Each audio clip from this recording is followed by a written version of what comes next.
Hi everyone, I'm Stephanie from Three Queens Resell, and today is December 1st, 2019, and it is my 1-year anniversary. If you're new to my channel, thanks for finding me, and if you're returning, thanks for coming back and bearing with me as I learn this YouTube thing. Today is my 1-year anniversary as an eBay seller, and it has been a very successful year. I've grown a lot personally as well as professionally in so many ways. So I am going to share some of the lessons that I've learned with you in my subsequent videos. But today I wanted to share with you 6 tips that I have for anybody who is interested in starting an eBay reselling business.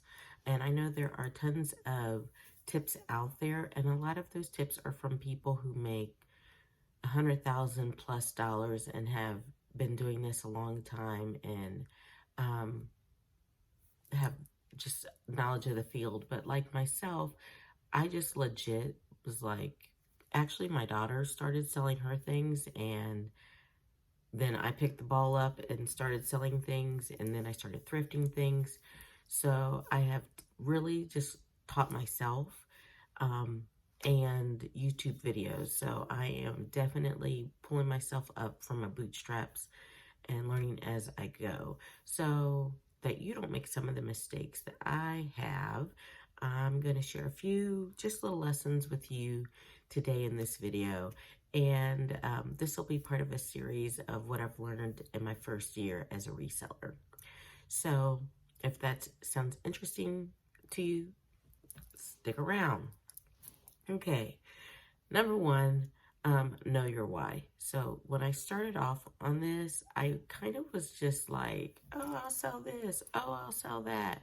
Oh, Courtney doesn't fit that anymore. I'll sell this. And it was not anything other than a way to make extra money. But then when I decided to start an eBay store a year ago, I carried that same attitude on. Like, this is just a hobby. This is just a side hustle. But really, it had transformed into a business. Like, I was making business expenses. I had opened an eBay store, so that was a business expense. And I needed to transition my thinking. So as I have gone along throughout the past year, I have defined my why as to why am I reselling? Why am I taking this time away from my family? I am a full-time teacher, so I've been teaching for 23 years, so that is my career, and that is primarily how I contribute to my family with that salary. So why did I decide I wanted to do this, and what keeps me going? So I have 2 whys. One why is that I really wanted something that I could manage and that I could control and build. So since I was a little girl, I always envisioned myself being a business owner and having employees and like typing things. And throughout the years, when I became a teacher, I kind of like morphed that into like, I'm a business owner, but no, I'm not. I definitely have a principal. I have parents that I answer to. I can't really teach the way I want to teach. I can't teach what I want to teach. There's a lot of parameters around that. And so why I do this is because I want to take something from the ground and build it up into what I want it to be. And my second why was financial. I do have a junior in high school who will be going off to college in a year and a half. And so financially, I wanted to be debt-free myself. I wanted to have my bills paid off so that I would be able to support her financially as she goes off to college and didn't have to take out a lot of student loans, didn't have to work a billion jobs like I did. And also, it would be something that both my daughters, that's why we're called Three Queens, could tap into, a skill that they could tap into and learn about as they matured and needed a hustle themselves. So those are my 2 whys. So tip 1, know your why you're getting into this. Otherwise, you'll get frustrated and quit. 2, keep track of your money. know what you're spending, know what you need to sell things for. That sounds obvious, but when it is a coat that my daughter has outgrown, um, that she's already gotten use out of it, I did not buy it for the purposes of resale, it's really easy for me to be like, oh, sure, you can have it for $5. But actually, you can't, because I need to keep track of how much time. First of all, I wash everything, I steam everything, I package everything. So I store everything. So just the time that it takes to do all those things times 400 items and every new item that is brought in. So you have to figure out what the actual worth of the item is and how much you want to get off of your items, how much you want to make an hour, and how much you want to spend going into it. If you're sourcing items out of your closet, there is no cost. So your profit margin is all profit. Technically, you got to back out your time that you put into it. For instance, me being a teacher, I can make $30 an hour upwards tutoring people's kids or more. So if I'm going to sell things, I need in my head, my hours I need to get paid for my time, basically. So, and make sure you're selling things at a profit that you're comfortable with. So know how much you're spending and know how much you want to get from these things and figure out your time. So cost of goods, price per item. What do you want the average price per item to be? Right now, I'm at about $15 is my average price per item. I would like to get that up to 20, and if I decide to go full time, 25, 30.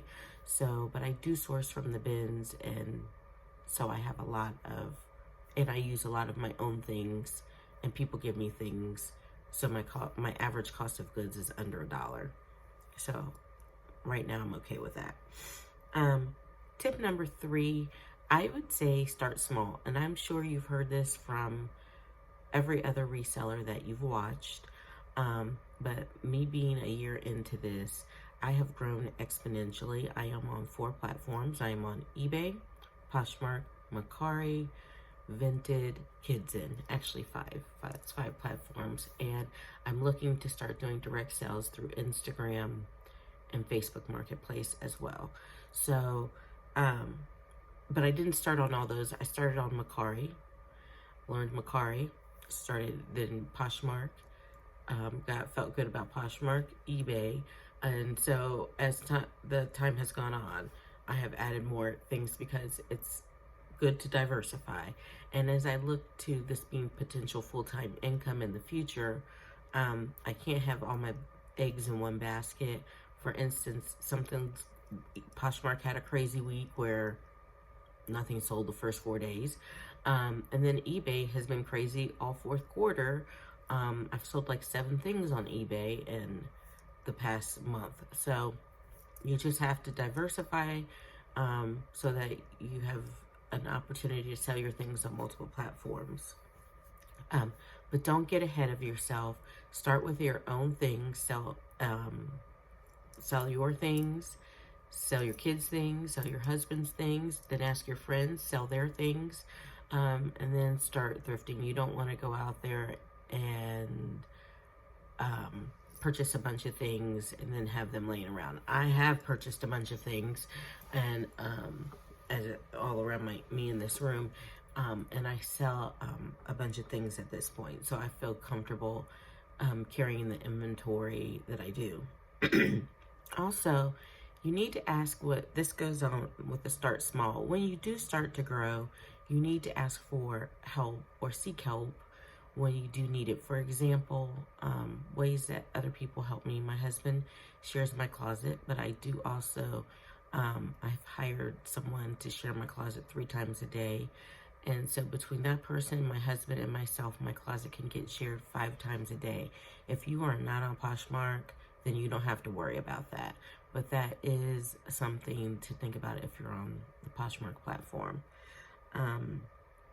Another thing to think about, another way people help me is recently, the past 3 weeks, I've had a person that I hired through Upwork, creating drafts. I would send them the pictures and the measurements, and then they would make the drafts on eBay for me. And then I would list them and copy them and paste them to my other forms. That helped me exponentially because that was a task that I didn't have to do. That does take a bulk of time.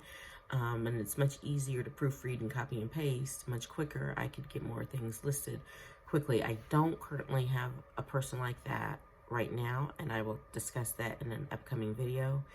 But that was a help that I have. In addition to helping me with sharing, my husband also helps me take things to the post office, and my older daughter helps me package things and put things into the inventory spreadsheet and into their little bins that you see around me so that we know where everything is. So I do have help, but me being the micromanager, it has been hard as I've grown to ask people for help. So don't be like me. Ask for help so that you don't get behind or overwhelmed and want to quit. Number 4, 5, 4, 5, I'm not sure what number I'm on. Treat this like a job. If I feel like anything that you are putting time into and hoping to make money off of, and you're dealing with the public, needs to give the same respect a job where you would work for someone else would get. So, allot time to do it, be professional about it. Everything that I do, I like to do with the utmost professionalism, and I like it to look nice and clean and neat, and it represents me, and I don't want to half do it. So if you want to grow a resale business, you're going to have to determine how many hours that you have to allot to it. Now, I tend to work, my goal is to work 30 hours a week. I am a full-time teacher. Now, in the summer, I can work all day, all night, whatever. But during the school year, that's why I need extra help.